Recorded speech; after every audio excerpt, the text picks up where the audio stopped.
Today we're going to talk about the 8 reasons sitting is not the new smoking. Here's what's good.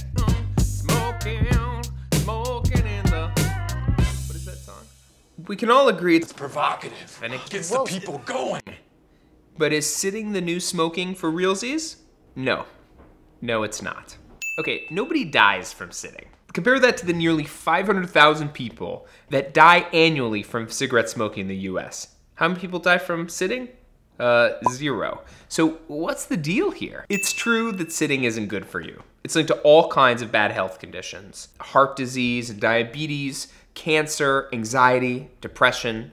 The key word here though is linked, especially because most of the studies are actually done not on people working, but on people watching TV. So imagine all the things that come with watching TV for a prolonged period of time and the kinds of people who are likely to do it. That's what's so complex and hard about this. You know what else isn't good for you and linked to all kinds of issues?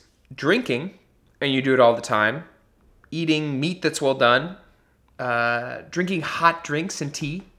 Even living in an urban area. So sorry for partying in a city and eating burgers and drinking beer. Am I right? Sitting isn't even the real issue anyway. A recent study suggested that it's just about keeping the same position for a prolonged period of time. So standing isn't that great either. Sorry, bro. Planking all day isn't good. Laying in bed all day isn't good. And definitely sitting on an exercise ball, that actually might be worse than all of them. Sorry, a stereotypical executive Doug. You blew it. So yeah, being sedentary for a prolonged period of time isn't good for you. But it's not that bad. Smoking is that bad. It doesn't just cause 1 out of 5 deaths in the United States. It's also incredibly addictive, and it leads to an average loss of life of 8 to 16 years. It's terrible, and it's devastating. We're not even counting the unintended effect of death because of secondhand smoke. Look, at least you can choose to smoke or not. It's the #1 preventable cause of death in the United States. You can choose, more or less, to smoke or not smoke.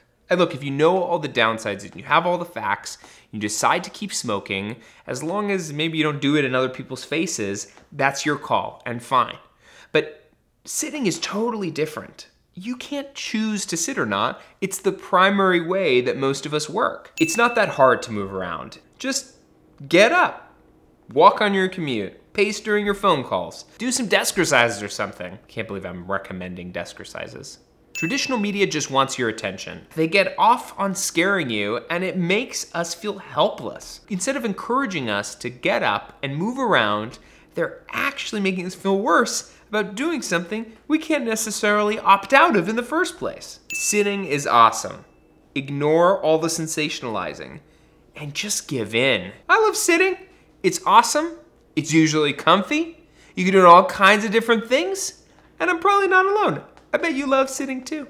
Just don't sit all day, obviously. When you sit, make sure that your setup is right so that you avoid back and neck issues. Get up and move around on occasion. Maybe even try that standing desk thing for a little bit. And look, sitting is not the new smoking. And anyone who tells you that, they're full of shit. Hi, Greatists. Thanks for watching. As you know, I'm not an expert. I'm just your friend with health benefits. So feel free to disagree in the comments. And speaking of comments, we've got a giveaway with the Starbucks card happening right now.